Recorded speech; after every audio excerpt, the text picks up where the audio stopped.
जो स्माइल आप अभी अपनी स्क्रीन पे देख रहे हो वो है साउथ कोरिया के सबसे बड़े एक्टर किम सो ह्यून की। लेकिन इस स्माइल के पीछे काफ़ी ज़्यादा डार्क पास्ट भी छुपा हुआ है उनका। तो आज की वीडियो में अपन यही जानेंगे उनकी लाइफ स्टोरी के बारे में।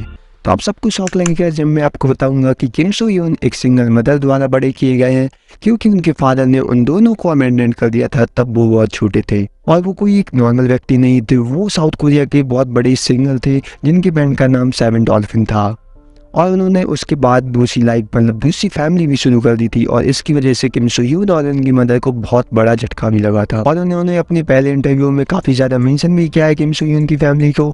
और इंटरव्यू देते समय उन्होंने कहा है कि मैं भी बहुत ज़्यादा फेमस था, लेकिन किम सो ह्यून जिस मुकाम पे अभी है मैं वहाँ तक कभी भी नहीं पहुँच पाया।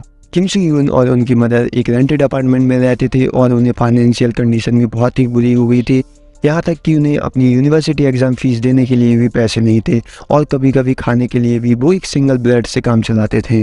लेकिन एक दिन क्या हुआ, कॉलेज के थर्ड ईयर में वो सडनली कॉरिडोर में बेहोश हो गए और उन्हें बाद में पता चला कि उनको एक हार्ट डिजीज़ है जिसकी वजह से उन्हें सर्जरी करवानी थी और उस समय उनके पास पैसे नहीं थे। और उन्होंने अपने इंटरव्यू में कहा कि मेरा उस समय का एक ही सपना था कि मैं सक्सेसफुल होकर एक अपने मॉम के लिए एक घर बाई करूं और 2012 में मैंने ऐसा ही किया। उन्होंने अपने मॉम के लिए एक घर भी बाई किया। दूसरी तरफ उनके पिता जो एक सिंगर थे उन्होंने अपना सिंगिंग का करियर भी चालू रखा था अंटिल उन्होंने एक सॉन्ग रिलीज़ किया जिसका नाम था ब्रदर इज कमिंग। उन्होंने उस सॉन्ग के लिए बिल्कुल भी प्रमोशन नहीं किया था। तो मीडिया और न्यूज़ के लिए ये बात बहुत शौक की थी कि कैसे एक सिंगर अपना ही गाना प्रमोट नहीं करता न्यूज़ में या फिर मीडिया में कहीं भी। और मीडिया और न्यूज़ वालों ने इसलिए उनका इंटरव्यू लेना चाहा, लेकिन उन्होंने वो भी कैंसिल करवा दिए और उन्होंने कहा कि मैं अभी कुछ भी नहीं बोलना चाहता। अंटिल उन्होंने 3-4 साल बाद एक इंटरव्यू किया और उसमें उन्होंने बताया कि अपने सॉन्ग का प्रमोशन इसलिए नहीं कर रहा था क्योंकि किम सो ह्यून मेरा बेटा उस समय डेब्यूट करने वाला था, क्योंकि मेरे ऊपर पूरी अटेंशन चली जाती तो मैं ये बिल्कुल भी नहीं चाहता था, क्योंकि मैं अपने बेटे के लिए अच्छा करना चाहता था कुछ। और लोगों का कहना है कि इतने वक्त तक उन्होंने ध्यान नहीं रखा और एकदम से किम सो ह्यून की कैसे याद आ गई।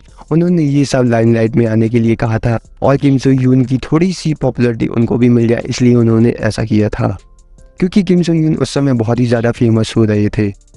और इससे भी शौक की बात तो ये है कि किम सो ह्यून की एक और सिस्टर है जिसको किम सो ह्यून ने अभी तक अपने इंटरव्यू में नहीं कहा था कि मेरी एक सिस्टर है। उन्होंने हमेशा यही कहा था कि मेरी मॉम है, मैं हूँ और मेरा एक छोटा सा डॉगी है बस, और मेरी फैमिली में कोई नहीं है।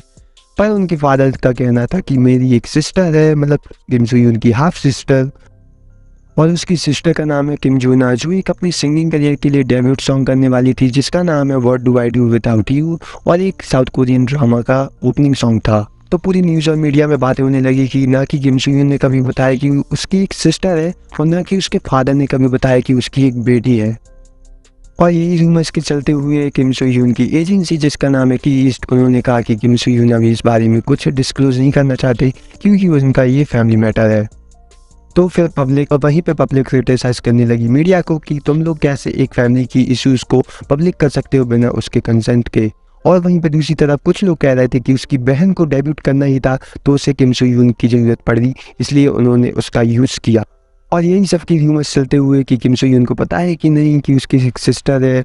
किम सो ह्यून की एजेंसी जिसका नाम था कि ईस्ट, उन्होंने एक रिस्पॉन्स जारी किया और उसमें उन्होंने कहा कि किम सो ह्यून को पता था कि उसकी एक सिस्टर है, लेकिन उसके बारे में उसको बिल्कुल भी नहीं पता था कि वो क्या कर रही है इस वक्त और वो एक सिंगिंग में डेब्यूट करने वाली है, उसे कुछ भी नहीं पता था। और दूसरी तरफ उसकी सिस्टर भी ये कह रही थी कि मुझे किसी की ज़रूरत नहीं फेमस होने के लिए, मैं अपने टैलेंट के दम पे ही फेमस होना चाहती हूँ। तो उसका कहना था कि मुझे इस सबसे ज़्यादा बुरा तो इस बात का लगा कि मीडिया और पब्लिक मेरे पिता को भी क्रिटिसाइज कर रही है और मेरे माता पिता के लिए भी बहुत कुछ बुरा भला बोल रही है। उसी समय किम सो ह्यून को अपनी मैंडेटरी मिलिट्री सर्विस में जाना था 2 साल के लिए और उसको देखने के लिए उसका एक भी फैमिली मेम्बर नहीं आया था उस समय, पर उसके फैंस काफ़ी इंतजार कर रहे थे उसका। तो जैसे ही वो 2 साल बाद अपनी मिलिट्री सर्विस पूरी करके आया उसने अपने ड्रामाज फिर से चालू कर दिए, मतलब कोरियन ड्रामा चालू कर दिए। बाकी यही थी किम सो ह्यून की कहानी। अगर आपको प्लीज़ वीडियो अच्छा लगा हो तो प्लीज़ लाइक सब्सक्राइब कमेंट जो भी वो कर देना और ये मिलता हूँ आपको नेक्स्ट वीडियो में। Bye bye. 들어가게 되는데 교도소에서 이제 좀 많이 혼나